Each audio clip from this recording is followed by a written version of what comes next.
પણ ખેલા કે ખપી ગયા અનોલા વિધ પહેરીને વેશ પણ યા તો ભજવા વીણની ભભૂતિયા એ કોઈ દી ના મોજ ન રે બાકી જવાબ પણ યા તો ભજવા બાપ એ ભજવા ભભૂતિયા કોઈ દી ના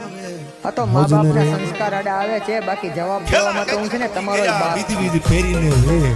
આ દુનિયામાં દુહાનો અર્થ તમને સમજાવું કચરી ભૂમિ છે સમજદાર માણસો છે ત્યારે કે દુનિયામાં કોઈ ડોક્ટર બન્યા કોઈ એન્જિનિયર બન્યા કોઈ મોટા મોટા વિદ્વાન સાયન્ટિસ્ટો બન્યા કોઈ કલેક્ટર બન્યા કોઈ આઈપીએસ બન્યા આ બધાય તમને મને ભગવાને વેશ આપ્યા કોઈ કલાકાર બન્યા કે પેલા ખપી ગયા વિધિ ફેરીને વેશ કયા વેશ કલેક્ટરના આઈપીએસના ડીવાયએસપીના મોટા પ્રધાનમંત્રીના કોઈ મિનિસ્ટરના